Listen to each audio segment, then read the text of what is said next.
ಇದೇ ದೀಪಾವಳಿ ಹಬ್ಬದ ದಿನ ಈ ಒಂದು ಬಣ್ಣದ ಬಟ್ಟೆಯನ್ನು ನೀವು ಧರಿಸಿದ್ದೇ ಆಯಿತು ಅಂತಂದರೆ ಯಾವುದೇ ಕಾರಣಕ್ಕೂ ನಿಮಗೆ ಯಾವುದೇ ರೀತಿಯ ಸಮಸ್ಯೆಗಳ ನಿಮಗೆ ಅದೃಷ್ಟ ಬರುತ್ತೆ.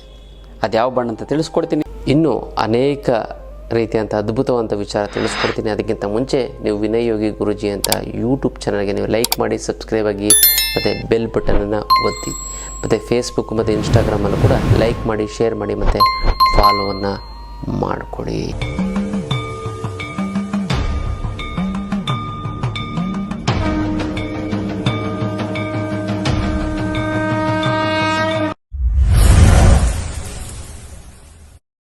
ಜೈ ಭಗವಾನ್. ಎಲ್ಲರಿಗೂ ನಮಸ್ಕಾರ. ಓಂ ಮಹಾದೇವಿ ಚೈದ್ಮೇಷ್ಟು ಪತ್ನಿ ಚಮಹಿ ತನ್ನೋ ಐಶ್ವರ್ಯ ಲಕ್ಷ್ಮಿ ಪ್ರಚೋದಯತೆ. ಎಲ್ಲರಿಗೂ ನಮಸ್ಕಾರ. ಇನ್ನು ಇದೇ ತಿಂಗಳು ಆನ್ಲೈನ್ ಕ್ಲಾಸ್ ಇದೆ. ಈ ಒಂದು ಅದ್ಭುತವಾದಂಥ ಒಂದು ಆನ್ಲೈನ್ ಕ್ಲಾಸ್ಗೆ ನೀವು ಎಲ್ಲರೂ ಕೂಡ ಜಾಯಿನ್ ಆಗಿ. ಏನು ಅಂತಂದರೆ ಈ ಒಂದು ಆನ್ಲೈನ್ ಕ್ಲಾಸಲ್ಲಿ ವಿಶೇಷವಾಗಿ ನೆಗೆಟಿವ್ ಎನರ್ಜಿ ರಿಮೂವಲ್ ಕ್ಲಾಸ್ ಅಂತ. ನಿಮ್ದು ಯಾವುದೇ ರೀತಿಯ ದೇಹದಲ್ಲಿ, ಮನಸ್ಸಿನಲ್ಲಿ, ಆತ್ಮದಲ್ಲಿ, ಮನೆಯಲ್ಲಿ ಮತ್ತು ಮನಸ್ಸಿನಲ್ಲಿ ಮತ್ತು ನಿಮ್ಮ ಜೊತೆಲಿರೋ ನೆಗೆಟಿವ್ ಎನರ್ಜಿ ಇತ್ತು ಅಂದರೆ ಅವನು ಕಿತ್ತು ಬಿಸಾಕ್ಬಿಡ್ಬೋದು ಅಂಥ ಒಂದು ಅದ್ಭುತವಾದಂತಹ ಒಂದು ಟೆಕ್ನಿಕಲನ್ನು ಹೇಳ್ಕೊಡ್ತೇನೆ. ಯಾರೇ ಮಾಟ ಮಂತ್ರ ವಾಮಾಚಾರ ಮಾಡಿತ್ತು ಅಂತಂದಾಗಿರ್ಬೋದು, ಅದು ನೀವೇ ದೃಷ್ಟಿದೋಷ ಆಗಿರ್ಬೋದು. ದೃಷ್ಟಿದೋಷನ ತೆಗೆಯೋದಕ್ಕೆ ಒಂದು 10 ಥರ ಒಂದು ಅದ್ಭುತವಾದಂಥ ಒಂದು ತಂತ್ರವನ್ನು ಹೇಳ್ಕೊಡ್ತೀನಿ. ಮಿಸ್ ಮಾಡದೆ ನೀವು ಈ ಒಂದು ಕ್ಲಾಸನ್ನು, ಆನ್ಲೈನ್ ಕ್ಲಾಸ್ ಮನೆಯಲ್ಲೇ ಕೂತ್ಕೊಂಡು ನೀವು ಕ್ಲಾಸನ್ನು ನೀವು ಅಟೆಂಡ್ ಮಾಡ್ಬೋದು ಗೊತ್ತಲ್ಲ. ಇದೇ ತಿಂಗಳ ಕೊನೆಯ ಭಾಗದಲ್ಲಿ, ಅಂದರೆ ಕೊನೆ ಇದರಲ್ಲಿ ಒಂದು 26-27ನೇ ತಾರೀಕಲ್ಲಿ ಈ ಒಂದು ಕ್ಲಾಸ್ ಇದೆ, ಆನ್ಲೈನ್ ಕ್ಲಾಸು. ಮನೆಯಲ್ಲೇ ಕೂತ್ಕೊಂಡು ಇದು ಎಲ್ಲದರ ಒಂದು ಪ್ರಯೋಜನ ಪಡ್ಕೊಳ್ಳಿ. ಯಾಕಂದರೆ ನಿಮಗೆ ನಮ್ಮ ದೇಹದಲ್ಲಿ ಎರಡು ಇರಬೇಕು, ಒಂದು ದೇವ್ರು ಇರಬೇಕು, ಇಲ್ಲಿ ದೆವ್ವ ಇರಬೇಕು. ಅದಲ್ಲ, ದೇವರಿದೆ ಅಂತಂದರೆ ದೆವ್ವ ಬರೋಲ್ಲ, ದೆವ್ವ ಇದೆ ಅಂತಂದರೆ ದೇವ್ರ ಹತ್ರ ಬರೋಕ್ಕಾಗೋದಿಲ್ಲ. ನೆಗೆಟಿವ್ ಇರಬೇಕು, ಪಾಸಿಟಿವ್. ಅಂದರೆ ದೇವ್ರ ದೆವ್ವ ಅಂದರೆ ನೆಗೆಟಿವ್ ಮತ್ತು ಪಾಸಿಟಿವ್ ಅಷ್ಟೇ. ಈ ಒಂದು ಕ್ಲಾಸ್ ಅಟೆಂಡ್ ಮಾಡಿದ್ರೆ ಲೈಫ್ ಲಾಂಗ್ ನೀವು ದುಃಖ ಪಡಲ್ಲ, ಬೇಜಾರು ಮಾಡ್ಕೊಳ್ಳಲ್ಲ, ಹಿಂಸೆ ಆಗಲ್ಲ ನಿಮಗೆ.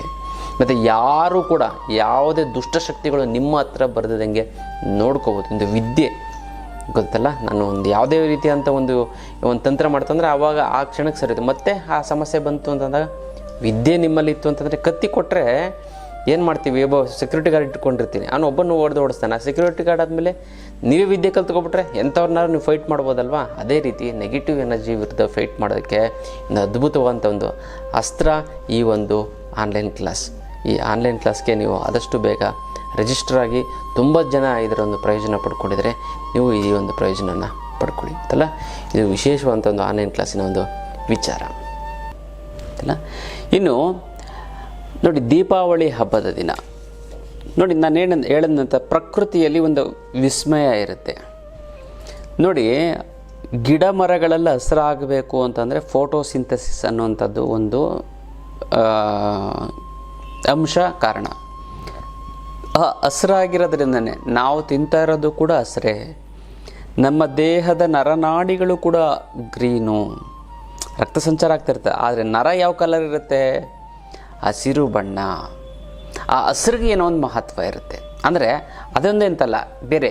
ಇವಾಗ ಎಕ್ಸಾಂಪಲ್, ಸೂರ್ಯ ಹಳದಿ ಬಣ್ಣಕ್ಕಿತ್ತು ಅಂತಂದರೆ, ಹಳದಿ ಮತ್ತು ಬಿಳಿ ಮಿಶ್ರಿತ ಅಥವಾ ಸೂರ್ಯ ಬಿಸಿಲು ಮಧ್ಯಾಹ್ನದತ್ತು ಅಂತ. ಲೈಟ್ ರೆಡ್ಡಾಗಿತ್ತು ಅಂತಂದರೆ ಆ ಸೂರ್ಯ ಉದಯ ಆಗ್ತಾಯಿದೆ, ಕಡಿಮೆ ಆಗ್ತದೆ. ಶಾಖ ನೋಡಿ ಹಿಂಗೆ ಕಡಿಮೆ ಆಗಿಬಿಡುತ್ತೆ. ಆ ಬಣ್ಣದಲ್ಲೇ ಶಕ್ತಿ ಇರುತ್ತೆ. ಆ ಒಂದು ಶಕ್ತಿಯನ್ನು ಉಪಯೋಗಿಸ್ಕೊಂಡು ಹಲವಾರು ರೀತಿಯಂಥ ಸಮಸ್ಯೆಗಳನ್ನು ಬಗೆಹರಿಸ್ಕೋಬೋದು. ನಾನು ಭಾಳಷ್ಟು ಜನ ನನ್ನ ಹತ್ರ ಬಂದು ಕೇಳಿದೆ, ಗುರುಗಳೇ ಒಂದು ಒಳ್ಳೆ ಕೋಟ್ಯಾಂತರ ರೂಪಾಯಿ ಇರೋವಂಥ ಒಂದು ಕಾರ್ಯಕ್ಕೆ ಹೋಗ್ತಾಯಿದ್ದೀನಿ, ಯಾವ ಬಣ್ಣದ ಬಟ್ಟೆ ಹಾಕ್ಕೊಂಡು ಹೋದರೆ ಒಳ್ಳೆಯದು ನೋಡಿ ಗುರುಗಳೇ ಅಂತ ಹೇಳ್ತಾರೆ. ನಾನು ಅವಾಗೆಲ್ಲ ಚೆಕ್ ಮಾಡಿ ಏನು ವಿಚಾರ, ಏನು ಇದಕ್ಕೆ ಅಂತೆಲ್ಲ ಹೇಳಿದ್ದು. ಇಂಥ ಬಣ್ಣದ ಬಟ್ಟೆ ಧರಿಸ್ಕೊಂಡು ಹೋಯ್ತು ಅಂತ ಹೇಳಿದೆ. ಅವ್ರ ಕೋಟ್ಯಾಂತರ ರೂಪಾಯಿ ವ್ಯವಹಾರ ಸಕ್ಸಸ್ ಆಗೋಯ್ತು. ಅವ್ರು ಎಷ್ಟೊಂದು 50 ಕೋಟಿನೋ 60 ಕೋಟಿನೋ ಇರೋಷ್ಟು ಒಂದು ಇದು ಅವ್ರಿಗೆ ಸಿಕ್ತು ಅಂತಂದರೆ, ಒಂದು ಕಾಂಟ್ರಾಕ್ಟ್ ಸಿಕ್ತು. ಅದರಲ್ಲಿ ಒಂದು 5-6 ಕೋಟಿ ಅವ್ರಿಗೆ ಲಾಭ ಬರುತ್ತಂತೆ, ಇನ್ನೂ ಜಾಸ್ತಿ ಬರುತ್ತಂತೆ. ಅದು ಒಂದು ಕಾಂಟ್ರಾಕ್ಟ್ ಸಿಕ್ಕಿದ್ರೆ ಇನ್ನೂ ಹಲವಾರು ಕಾಂಟ್ರಾಕ್ಟ್ಗಳು ಸಿಗುವಂಥ ಒಂದು ಚಾನ್ಸಸ್ ಇದೆ ಗುರುಗಳೇ ನನಗೆ ಅದು ಅಂತ ಹೇಳ್ತಾರೆ. ಹಾಗಾಗಿ ಆ ಬಣ್ಣಕ್ಕೆ ಒಂದು ವಿಶೇಷವಾದಂಥ ಒಂದು ಮಹತ್ವ ಇದೆ. ಅದಕ್ಕೋಸ್ಕರ ನೋಡಿ, ಈ ಹಬ್ಬಗಳು ಅಂತಂದರೆ ವಿಶೇಷ ದಿನ, ವಿಶೇಷವಂಥ ಹವಾಮಾನ. ಏನಕ್ಕೆ ಅಂದರೆ ಪ್ರಕೃತಿಯಲ್ಲಿ ಸ್ವಲ್ಪ ಬದಲಾವಣೆಗಳು ಮತ್ತು ಒಂದು ವೈಪರೀತ್ಯಗಳು, ಚೇಂಜಸ್ಗಳು, ಅಂಥ ದಿನವೇ ಏನಕ್ಕೆ ಆಗ್ತಾಯಿದೆ. ನರಕ ಚತುರ್ದಶಿ, ಕೃಷ್ಣನ ಒಂದು ಅವತಾರ ಅಲ್ಲಿ ಉದ್ಭವ ಆಗುವಂಥದ್ದು ಒಂದು ದಿನ, ವಿಷ್ಣುವಿನ ಒಂದು ಅವತಾರ ಆಗಿರೋ ದಿನ, ಅನೇಕ ರೀತಿಯಂಥ ಇನ್ನು ಬರಬೇಕಾಗಿರೋ ದುಡ್ಡು ಬರ್ತಾಯಿಲ್ಲ, ಕೊಡೋರಿಗೆ ಕೊಡೋಕ್ಕಾಗ್ತಾಯಿಲ್ಲ, ಸಿಕ್ಕಾಪಟ್ಟೆ ಸಾಲ ಆಗ್ಬಿಟ್ಟಿದೆ ಹೊರಗಡೆ. ಸಾಲದವರು ಫೋನ್ ಮೇಲೆ ಫೋನು, ಮೆಸೇಜ್ ಮೇಲೆ ಮೆಸೇಜು, ನೀನು ದುಡ್ಡು ಕೊಡಲಿಲ್ಲ ಅಂತ ಮನೆ ಹತ್ರ ಬಂದು ಗಲಾಟೆ ಮಾಡ್ತೀನಿ ಅಂತ ಇದ್ದಾರೆ. ಏನು ಮಾಡಬೇಕು ಅನ್ನೋದೇ ಗೊತ್ತಾಗ್ತಾಯಿಲ್ಲ ಅನ್ನೋಂಥವ್ರಿಗೆ ತಲೆನೇ ಕೆಡಿಸ್ಕೊಬೇಡಿ. ಇದಕ್ಕೆಲ್ಲ ಏಕೈಕ ರಾಮಬಾಣ ಅಂದರೆ ಅಷ್ಟಲಕ್ಷ್ಮಿ ಯಂತ್ರ. ಈ ಅಷ್ಟಲಕ್ಷ್ಮಿ ಯಂತ್ರವನ್ನು ಮನೆಯಲ್ಲಿಟ್ಟು ಪ್ರತಿಷ್ಠಾಪನೆ ಮಾಡಿದ್ದಾಯಿತು ಅಂದರೆ 6 ತಿಂಗಳಲ್ಲಿ ಅದೆಂಥದ್ದೇ ಸಾಲ ಸೋಲಗಳಿದ್ರು ನಿವಾರಣೆ ಆಗಿಬಿಡುತ್ತೆ. ಸೈಟ್ ತೊಗೋತೀರಾ, ಮನೆ ಕಟ್ತೀರಾ, ಮಕ್ಕಳಿಗೆ ಓದ್ಸೋಕ್ಕೆ ದುಡ್ಡಿಲ್ಲ ಅಂತೀರ, ಮಕ್ಳಿಗೆ ಹೆಂಗೋ ಓದಿಸ್ಬಿಡ್ತೀರಾ, ಯಾವುದೋ ರೀತಿಯಿಂದ ದುಡ್ಡು ಬಂದುಬಿಡುತ್ತೆ ನಿಮಗೆ ಅಂತ ಒಂದು ಪವರ್ಫುಲ್ ಯಂತ್ರ. ಈ ಒಂದು ಯಂತ್ರವನ್ನು ಮನೇಲಿ ಪ್ರತಿಷ್ಠಾಪನೆ ಮಾಡಿ. ಇದು ಸಾಕ್ಷಾತ್ ಲಕ್ಷ್ಮಿ ನಿಮ್ಮ ಮನೆಯಲ್ಲಿ ನೆಲೆಸಿದ ಹಾಗೆ. ಈ ಒಂದು ದೀಪಾವಳಿ ಹಬ್ಬದ ಸಮಯದಲ್ಲಿ ನೀವೇನು ಮಾಡಿ ಅಂತಂದರೆ, ಈ ಒಂದು ಅಷ್ಟಲಕ್ಷ್ಮಿ ಯಂತ್ರವನ್ನು ಒಂದು 5 ರೂಪಾಯಿ ಕಾಯಿನ್ನು, ಚಿನ್ನದ ಬಣ್ಣದ ಕಾಯಿನ ಮೇಲೆ ಒಂದು 21 ಕಾಯಿನ ಮೇಲೆ ತಟ್ಟೆಯಲ್ಲಿ ಹಾಕ್ಬಿಟ್ಟು 21 ಕಾಯಿನ ಹಾಕಿ ಅದರ ಮೇಲೆ ಯಂತ್ರವನ್ನು ಇಟ್ಟು ಅದರ ಮೇಲೆ ತುಪ್ಪದ ದೀಪವನ್ನು ಹಚ್ಚಿ, ಗೊತ್ತಾದ ಯಾರು ತೊಗೊಳ್ದಿದ್ದವರು ತೆಗೆದುಕೊಂಡು ದೀಪವನ್ನು ಹಚ್ಚಿ, ಈ ಒಂದು ಯಂತ್ರ 10ರಷ್ಟು ಪವರ್ಫುಲ್ಲು ಆಗುತ್ತೆ. ಮತ್ತು ಈ ಬಾರಿ ಭಾಳಷ್ಟು ಜನ ಹೇಳ್ತಾಯಿದ್ರು, ಗುರುಗಳೇ ಈ ಬಾರಿ ನಾನು ತೊಗೋಬೇಕು ಅಂದ್ಕೊಂಡಿದ್ದೀನಿ, ವಿಶೇಷವಾದಂಥ ಯಾವ್ದಾದ್ರು ವಸ್ತುಗಳು ಕೊಡಿ ಗುರುಗಳೇ ಅಂತ. ಏಕೆಂದರೆ ಇದು ಕೊನೆಯ ಹಬ್ಬ ಆಗಿರೋದ್ರಿಂದ ಈ ಬಾರಿ ಈ ದೀಪಾವಳಿ ಹಬ್ಬಕ್ಕೆ ಯಾರ್ಯಾರು ಮುಂಚಿತವಾಗಿ ಬಂದು ತೊಗೋತಿರೋ ಆ ದೀಪಾವಳಿ ಹಬ್ಬದ ವಿಶೇಷಾರ್ಥವಾಗಿ ಅಷ್ಟಲಕ್ಷ್ಮಿ ಅಂತ ಅವರಿಗೆ ಕರಂಗಾಳಿ ಮಾಲೆಯನ್ನು ಇದ್ರ ಜೊತೆ ಉಚಿತವಾಗಿ ಕೊಡ್ತಾಯಿದ್ದೀನಿ. ಮತ್ತು ಜನವಶೀಕರಣದ ಪೌಡರು, ಜೊತೆಗೆ ಇನ್ನೊಂದು ಏನು ಅಂತಂದರೆ ಶತ್ರು ಬಾಧೆಗೆ ತ್ರಿಶೂಲವನ್ನು ಕೊಡ್ತಾಯಿದ್ರು. 3 ವಸ್ತುಗಳನ್ನು ದೈವಶಕ್ತಿ. ಯಾಕಂದರೆ ದಸರಾದಲ್ಲಿ ಕೊಟ್ಟಾಗ ಗುರುಗಳು ತುಂಬ ಚೆನ್ನಾಗಾಯಿತು ಗುರುಗಳೇ, ಶತ್ರು ನೀವು ಹೇಳ್ದಂಗೆ ಕ್ಷಮೆ ನನ್ನ ಸಾರಿ ಕೇಳಿದ ಗುರುಗಳೇ, ನಂಗೆ ಅಷ್ಟು ಖುಷಿ ಆಯಿತು ಆ ಒಂದು ಇದರಿಂದ ಅಂತಂದರೆ. ಅದಕ್ಕೋಸ್ಕರ ಈ ಸರಿನೂ ಕೊಡಿ, ನಮ್ಮ ರಿಲೇಟಿವ್ಸ್ಗೆ ನಾನು ಹೇಳ್ತಾ ಇದ್ದೀನಿ ತೊಗೋಬೇಕು ಅಂತ ತುಂಬ ಜನ ಹೇಳಿದ್ರು. ಹಾಗಾಗಿ ಈ ಒಂದು ಯಂತ್ರವನ್ನು ಕೊಡ್ತಾಯಿದ್ದೀನಿ ಅಂತಲ್ಲ. ಇದಕ್ಕೆ ಮುಟ್ಟು ಕಟ್ಟು ಚೆಟ್ಟು ಮಡಿ ಮೇಲಿಗೆ ಸುತ್ತ ಗೀತ್ಕ ವೆಜ್ಜು ನಾನ್ ವೆಜ್ಜು ಜಾತಿ ಗೀತಿ ದಿಕ್ಕು ಗಿಕ್ಕು ಆ ಥರದ್ದೇನೂ ಇಲ್ಲ. ಇಟ್ಟರೆ ಸಾಕು ಕೆಲಸ ಆಗುತ್ತೆ. ದೇವ್ರ ಮಲ್ಲಾರು ಇಡ್ಬೋದು, ಬೀರಿನಲ್ಲಾರು ಇಡ್ಬೋದು. ಪ್ರತಿದಿನ ಪೂಜೆ ಮಾಡಲೇಬೇಕು ಅಂತ ಏನಿಲ್ಲ, ಪೂಜೆ ಮಾಡಲಿಲ್ಲ ಅಂತಂದ್ರೂ ಕೂಡ ನಡೆಯುತ್ತೆ ಅಂತ ಒಂದು ಅದ್ಭುತವಾದಂಥ ಒಂದು ಯಂತ್ರ ಇದು. ಪ್ರತಿಯೊಬ್ಬರು ಮನೇಲಿರಬೇಕು ಅನ್ನೋಂಥದ್ದೇ ನನ್ನ ಒಂದು ಇಚ್ಛೆ ಅಂತಲ್ಲ. ಈ ಸರಿ ಯಾರು ಅಷ್ಟಲಕ್ಷ್ಮಿ ತಗೋತಿರೋ ಅದನ್ನು ನಾನು ಹೇಳ್ದಂಗೆ ಪೂಜೆ ಮಾಡ್ತಿರೋ 10ರಷ್ಟು ಪವರ್ಫುಲ್ಲು ಆಗುತ್ತೆ. ಮಿಸ್ ಮಾಡದೆ ಈ ಒಂದು ಯಂತ್ರವನ್ನು ಈ ಬಾರಿ ತೆಗೆದುಕೊಳ್ಳಿ. ಇದು ವಿಶೇಷವಾದ ಲಕ್ಷ್ಮೀ ಹಬ್ಬ ಇದೆ, ದೀಪಾವಳಿ ಹಬ್ಬದ ದಿನ. ಹಾಗಾಗಿ ತಗೊಳ್ಳಿ, ತುಂಬ ಚೆನ್ನಾಗುತ್ತೆ, ತುಂಬ ಒಳ್ಳೆಯದಾಗ್ತಾ ಬರುತ್ತೆ. ಯಾರು ತಗೋಬೇಕು ಅಂತಂದು 10 ಸಾರಿ ಸಂಕಲ್ಪ ಮಾಡಿ, ಸ್ಟ್ರಾಂಗಾಗಿ ಸಂಕಲ್ಪ ಮಾಡಿ, 11ನೇ ಬಾರಿ ನಿಮ್ಮ ಮನೆಗೆ ಆ ಒಂದು ಅಷ್ಟಲಕ್ಷ್ಮಿ ಯಂತ್ರ ಇರುತ್ತೆ, ಗೊತ್ತಲ್ಲ. ಇದು ಅಷ್ಟಲಕ್ಷ್ಮಿ ಯಂತ್ರದ ವಿಚಾರ. ಸಂಹಾರ ಮಾಡಿರುವಂಥ ಒಂದು ದಿನಗಳು ಇದೆಲ್ಲ ಆ ಒಂದು ಹವಾಮಾನಕ್ಕೆ ಮಾತ್ರ ಆ ಒಂದು ಅದ್ಭುತ ನಡೆಯುವಂಥದ್ದು. ಆ ಅದ್ಭುತ ನಡೆದಾಗ ಅದಕ್ಕೆ ಸಂಬಂಧಪಟ್ಟಂತಹ ಬಣ್ಣದ ವಸ್ತ್ರವನ್ನು ನಾವು ಧರಿಸ್ಕೊಳ್ತು ಅಂತಂದರೆ ಆ ಒಂದು ವೈಬ್ರೇಷನ್ಸ್ ನಮಗೆ ಬರ್ತಾ ಹೋಗುತ್ತೆ, ಅದರಿಂದ ತುಂಬ ಒಳ್ಳೆಯದಾಗ್ತಾ ಬರುತ್ತೆ, ಗೊತ್ತಾಯ್ತಲ್ಲ. ಅದು ನಾವು ಸ್ವಲ್ಪ ಒಂದು ಪಂಚಾಂಗವನ್ನು ನೋಡಿ ಮತ್ತು ನಮ್ಮ ಧ್ಯಾನ ಸ್ಥಿತಿಯೆಲ್ಲ ನೋಡಿ, ಧ್ಯಾನದಲ್ಲಿ ಯಾವ ಬಣ್ಣ ಹಾಕ್ಕೊಡ್ತು ಅಂತಂದರೆ ಈ ಥರ ವಿಶೇಷ ಅಂತ ನಾವು ತಿಳಿಸ್ಕೊಡ್ತಾ ಹೋಗ್ತೀವಿ, ಗೊತ್ತಾಯ್ತಲ್ಲ. ಅದು ಒಂದು ಅದ್ಭುತವಾದಂಥ ಒಂದು ವಿಚಾರ.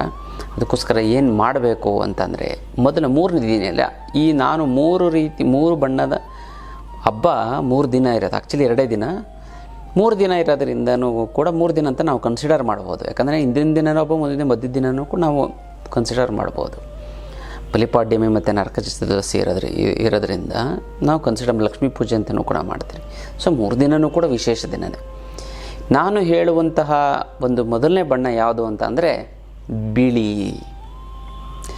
ಈ ಒಂದು ಬಣ್ಣದ ವಸ್ತ್ರವನ್ನು ನೀವು ಧರಿಸ್ತು ಅಂತ ಅಂದರೆ ಮೇಯ್ನಾಗಿ ಇದನ್ನು ನೀವು ಮೊದಲನೇ ದಿನ 3 ದಿನ ಅಲ್ವ ದೀಪಾವಳಿ, 2ನೇ ದಿನ ಅಥವಾ 3ನೇ ದಿನ, 3 ದಿನದಲ್ಲಿ ಯಾವ ದಿನ ಆದರೂ ಕೂಡ ನೀವು ಧರಿಸಿಕೊಳ್ಳಬಹುದು.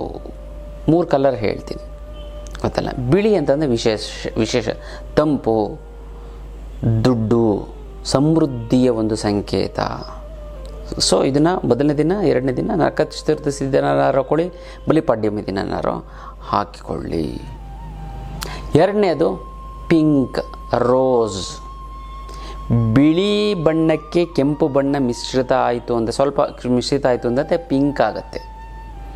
ಸೊ ಪಿಂಕ್ ಬಣ್ಣದ ವಸ್ತ್ರವನ್ನು ನೀವು ಧರಿಸಿಕೊಳ್ಳಬಹುದು. ಇದು ಮೊದಲನೇ ದಿನ ಧರಿಸ್ಕೊಳ್ಳಿ, 2ನೇ ದಿನ, 3ನೇ ದಿನ ಧರಿಸ್ಕೊಳ್ಳಿ. ಗೊತ್ತಲ್ಲ. ಆ ಒಂದು ಕಾಲಮಾನ, ಆ ಒಂದು ವೈಬ್ರೇಷನ್ನು, ಆ ಒಂದು ಪ್ರಕೃತಿ ಅದು ಸೂಟಬಲ್. ಮತ್ತು ಇನ್ನೊಂದು ವಿಶೇಷ ಏನು ಅಂತಂದರೆ ಬಣ್ಣದ ನೀವೇನು ಮಾಡ್ತೀರಾ, ಫುಲ್ಲು ಕೆಂಪು ಹಾಕೋಬೇಕಾ, ಫುಲ್ಲು ಬಿಳಿ ಹಾಕೋ, ಫುಲ್ಲು ಇದಲ್ಲ, ಬಿಳಿ ಪಿಂಕು. ಇದನ್ನು ನೀವು ಈ ಸೊಂಟದ ಕೆಳಗಡೆ ಅಂತಂದರೆ 2 ಪಾರ್ಟು, ರುಂಡ ಮತ್ತು ಮುಂಡ ಅಂತ ಹೇಳ್ತೀವಿ. ಇದು ರುಂಡ, ಇದು ಮುಂಡ. ಅಂದರೆ ದೇಹದ ಸೊಂಟದ ಭಾಗದವರೆಗೂ ನಾವು ಶರ್ಟ್ ಹಾಕೋತೀವಿ, ಪ್ಯಾಂಟ್ ಹಾಕೋತೀವಿ, ಅಥವಾ ಇದು ಅರ್ಧ ಇದ್ದರೂ ಪರವಾಗಿಲ್ಲ. ಮಿನಿಮಮ್ ನಾನು ಹೇಳೋಂಥ ಗುರುಗಳೇ, ನನಗೆ ಬಿಳಿ ಫುಲ್ ಪ್ಯೂರ್ ವೈಟ್ ಇಲ್ಲ, ಏನು ಮಾಡೋದು, 70%, ಮಿನಿಮಮ್ 60% ಅವರು ಬಿಳಿ ಮಿಶ್ರಿತವಾದಂತಹ ಒಂದು ಬಟ್ಟೆಯನ್ನು ಧರಿಸಿಕೊಳ್ಳಬೇಕು. ಅಥವಾ ಮೇಲ್ಗಡೆ ಶರ್ಟು, ನಾನು ಪಿಂಕ್ ಪ್ಯಾಂಟ್ ಹಾಕೋತೀನಿ ಮತ್ತು ಕೆಳಗಡೆ ಪ್ಯಾಂಟ್ ಹಾಕೋತೀನಿ, ಮೇಲ್ಗಡೆ ವೈಟ್ ಶರ್ಟ್ ಹಾಕೋತೀನಿ, ಅಥವಾ ಬೇರೆಗಡೆ ಯಾವುದು ಹಾಕೋತೀನಿ, ನಡೆಯುತ್ತೆ. ಒಳ್ಳೆ ಅರ್ಧನಾರು, ಮಿನಿಮಮ್ 50 to 60% ನೀವು ಆ ಒಂದು ನಾನು ಹೇಳಿದಂಥ ಬಣ್ಣವನ್ನು ಧರಿಸ್ಕೊಳ್ತು ಅಂತ ಫುಲ್ಲು ಹಾಕೋಬೇಕು ಅಂತ ಏನು ರೂಲ್ಸ್ ಇಲ್ಲ. ಒಂದು ವೈಬ್ರೇಷನ್ ನಮಗೆ ಕ್ಯಾಚ್ ಆದರೆ ಸಾಕು. ಮತ್ತು ಇನ್ನೊಂದು ಯಾವುದು ಅಂತಂದರೆ ಕೇಸರಿ ಬಣ್ಣ. ಈ ಕೇಸರಿ ಬಣ್ಣದ ವಸ್ತ್ರವನ್ನು ಧರಿಸ್ಕೊಂಡು ಕೂಡ ತುಂಬ ಒಳ್ಳೆಯದಾಗುತ್ತೆ, ತುಂಬ ಚೆನ್ನಾಗಾಗುತ್ತೆ. ಗೊತ್ತಲ್ಲ, ಇದನ್ನು ಮಾಡ್ಕೊಳ್ಳಿ. ಈ ಒಂದು ವಸ್ತ್ರವನ್ನು ಧರಿಸ್ಕೊಳ್ಳಿ, ತುಂಬ ಚೆನ್ನಾಗುತ್ತೆ, ತುಂಬ ಒಳ್ಳೆಯದಾಗ್ತಾ ಬರುತ್ತೆ. ಗೊತ್ತಲ್ಲ, ಇದು ವಿಶೇಷವಾದಂಥ ಒಂದು ದೀಪಾವಳಿ ಹಬ್ಬದ ವಿಚಾರ. ಇನ್ನು ಆಧ್ಯಾತ್ಮ ಪಯಣಕ್ಕೆ ಹೊರಟಿದ್ದೀವಿ. ಎಲ್ಲಿಗೆ ಅಂತಂದರೆ ದೇವರುಗಳ ನಾಡು ಅಂತ ಕರೆಸ್ಕೊಳ್ಳುವಂತಹ ಕೇರಳಗೆ 3 nights 4 days. ಗೊತ್ತಲ್ಲ, ಎಲ್ಲಿಗೆ ಅಂತ ಅನಂತ ಪದ್ಮನಾಭ, ಚೋಟಾಣಿಕೆರೆ, ಮತ್ತು ಭಗವತಿ ಟೆಂಪಲ್ಲು, ಮತ್ತು ಕಣ್ಣೂರು, ಮತ್ತು ವಿಷ್ಣುಮಾಯ ಟೆಂಪಲ್ಲು, ಮತ್ತು ಅಲ್ಲೇ ಇರುವಂಥ ಒಂದು ಸಮುದ್ರ, ಬೀಚು, ಮತ್ತು ಬೋಟಿಂಗು ಎಲ್ಲ ಅದ್ಭುತವಾದಂತಹ ಒಂದು ಆಧ್ಯಾತ್ಮ ಪಯಣಕ್ಕೆ ಹೊರಟಿದ್ದೀವಿ. ಈ ಒಂದು ದೇವರ ದರ್ಶನದಿಂದ ನಿಮಗೆ ಮಾಟ ಮಂತ್ರ ಆಗಿರ್ಬೋದು, ಮತ್ತು ಜೀವನದಲ್ಲಿ ನಾನಾ ರೀತಿಯಂಥ ಸಮಸ್ಯೆಗಳಿರ್ಬೋದು, ಅದೆಲ್ಲ ಮರೆತು ದೇವರ ದರ್ಶನ ಮಾಡ್ಕೊಂಡು ಕರ್ಮಗಳನ್ನು ಕೂಡ ಕಳ್ಕೊಂಡು ಬರೋದಕ್ಕೆ ಹೊರಟಿದ್ದೀವಿ ಅಲ್ಲ. ಇದೇ ನವಂಬರ್ ತಿಂಗಳಲ್ಲಿ ನಾವು ಹೊರಟಿದ್ದೀವಿ. ಹೆಚ್ಚಿನ ಮಾಹಿತಿಗೆ ಈ ಕೆಳಗಡೆ ಇರುವಂಥ ಒಂದು ಫೋನ್ ನಂಬರ್ಗೆ ನೀವು ಕರೆ ಮಾಡಿ ನೀವು ತಿಳ್ಕೊಳ್ಳಿ. ಅದ್ಭುತವಾದಂಥ ಒಂದು ಆಧ್ಯಾತ್ಮ ಪಯಣ ಮಿಸ್ ಮಾಡಬೇಡಿ. ಖಂಡಿತವಾಗ್ಲೂ ಕೂಡ ನೀವು ಬನ್ನಿ. ನವಂಬರ್ ತಿಂಗಳಲ್ಲಿ ನಿಮ್ಮ ಜನ್ಮದಲ್ಲಿ ಮತ್ತೆ ಈ ಒಂದು ಆಧ್ಯಾತ್ಮ ಪಯಣ ನಿಮಗೆ ಸಿಗೋದಿಲ್ಲ ಅಲ್ಲ. ಇದರಲ್ಲಿ ನಾವೇ ಇರ್ತೀವಿ, ಸ್ವತಃ ನಾವೇ ನಿಂತು ಆ ದೇವರುಗಳ ದರ್ಶನವನ್ನು ಮಾಡಿಸ್ತೀವಿ. ಜೊತೆಗೆ ಇನ್ನೊಂದು ಅಂತಂದರೆ ಕೆಲವೊಂದರ ತಂತ್ರವನ್ನು ನಾನೇ ನಿಂತು ನಿಮಗೆ ನಿಮ್ಮ ಸಮಸ್ಯೆಗೆ ತಕ್ಕಂಗೆ ನಾನು ನಿಮಗೆ ಮಾಡಿಕೊಡ್ತೀನಿ ಅಲ್ಲ. ಹಾಗೆ ಒಂದು ಅದ್ಭುತವಾದಂಥ ಒಂದು ಆಧ್ಯಾತ್ಮ ಪಯಣ ನಾವೆಲ್ಲ ಹೊರಟಿದ್ದೀವಿ. ಖಂಡಿತ ನೀವು ಬರ್ತೀರಾ ಅಲ್ವಾ? ಖಂಡಿತವಾಗ್ಲೂ ಬನ್ನಿ. ಇನ್ನು ವಧುವರರ ಮಾಹಿತಿ ಕೇಂದ್ರ ನಮ್ಮ ಟ್ರಸ್ಟ್ ವತಿಯಿಂದ ನಾವು ಮಾಡಿದ್ದೀವಿ. ಇದು ಉಚಿತವಾಗಿರುತ್ತೆ. ಖಂಡಿತವಾಗ್ಲೂ ಕೂಡ ನೀವು ಅಥವಾ ನಿಮಗೆ ಬೇಕಾದಂಥವರು ಅವ್ರದ್ದೆಲ್ಲರೂ ಕೂಡ ಪ್ರೊಫೈಲು ಮತ್ತು ಬಯೋಡಾಟವನ್ನು ಕಳಿಸ್ತು ಅಂತಂದರೆ ಇಲ್ಲಿ ತುಂಬ ಜನ ಬರ್ತಾರೆ. ನಾವು ಸಮಾವೇಶ ಮಾಡ್ತಾ ಇರ್ತೀವಿ. ಸುಮಾರು ಜನ ನಿಮ್ಮ ಪ್ರೊಫೈಲನ್ನು ನೋಡಿ ನಿಮಗೆ ಕರೆ ಮಾಡ್ಬೋದು. ವಧು ಆಗಲಿ ಅಥವಾ ವರರಾಗಲಿ ಖಂಡಿತವಾಗ್ಲೂ ಕೂಡ ನಿಮ್ಮ ಒಂದು ಪ್ರೊಫೈಲನ್ನು ನಿಮಗೆ ವಾಟ್ಸಪ್ ಕಳಿಸಿ ಸಾಕು. ಯಾಕಂದರೆ ಇದು ಉಚಿತವಾಗಿರೋದ್ರಿಂದ ಬೇಕಾದ್ರೆ ಇದಕ್ಕೆ ಸರ್ವಿಸ್ ಬೇಕು, ಹೋಗಿ ಎಷ್ಟೊಂದು ಜನಕ್ಕೆ ನೋಡೋದಕ್ಕಾಗೋದಿಲ್ಲ, ನಾವು ಹುಡುಕೊಡಿ ಅಂತ ಹೇಳ್ತಾರೆ. ಅಂಥವ್ರಿಗೂ ಕೂಡ ಸರ್ವಿಸು ಕೂಡ ಇದೆ, ಉಚಿತವಾಗ್ಲೂ ಕೂಡ ಇದೆ. ಗೊತ್ತಲ್ಲ, ಏನೂ ಇಲ್ಲ. ನೀವು ಸರಳವಾಗಿ ನೀವು ನಿಮ್ಮ ಒಂದು ಪ್ರೊಫೈಲು ಮತ್ತು ಬಯೋಡಾಟವನ್ನು ನೀವು ಕಳಿಸ್ತು ಅಂತಂದರೆ ಸಾಕು. ನಿಮ್ಗೆ ತುಂಬ ಜನ ಹುಡುಕ್ತಾ ಇದ್ದಾರೆ, ವಧು ಮತ್ತು ವರರು, ಮತ್ತು ಡಾಕ್ಟ್ರು, ಇಂಜಿನಿಯರು, ಬಿಸ್ನೆಸ್ಮೆನ್ನು, ಮತ್ತು ನಮ್ಮದೇ ಆದಂತಹ ಒಂದು ಕೆಲವೊಂದಾರು ಜನ ಕಂಡೀಷನ್ ಇರುತ್ತೆ. ಬೆಂಗಳೂರಲ್ಲೇ ಇರಬೇಕು, ಮೈಸೂರಲ್ಲೇ ಇರಬೇಕು, ಇಂಥ ಜಾಗದಲ್ಲೇ ಇರಬೇಕು, ಅಂಥವ್ರಿಗೆಲ್ಲ ಕೂಡ ತುಂಬ ಅನುಕೂಲ ಆಗುತ್ತೆ. ಗೊತ್ತಲ್ಲ, ನೀವು ಈ ಒಂದು ವಧುವರರ ಮಾಹಿತಿ ಕೇಂದ್ರಕ್ಕೆ ನೀವು ಕೈ ಜೋಡಿಸಿ ನಿಮ್ಮದೇ ಆದಂತಹ ಒಂದು ಸಮುದಾಯದ ಬಾಳ ಸಂಗಾತಿಯನ್ನು ನೀವು ಹುಡುಕೊಳ್ಳಿ ಅಲ್ಲ. ಇದು ಅದ್ಭುತವಾದಂತಹ ಒಂದು ವಿಚಾರ, ಇದು ಪುಣ್ಯದ ಕೆಲಸ. ಖಂಡಿತವಾಗ್ಲೂ ಕೂಡ ಇದರ ಒಂದು ಉಪಯೋಗವನ್ನು ನೀವು ಪಡ್ಕೊಳ್ಳಿ. ಹೆಚ್ಚಿನ ಮಾಹಿತಿಗೆ ಈ ಒಂದು ಕೆಳಗಡೆ ಇರುವಂಥ ಒಂದು ಫೋನ್ ನಂಬರ್ಗೆ ಕರೆಯನ್ನು ಮಾಡಿ.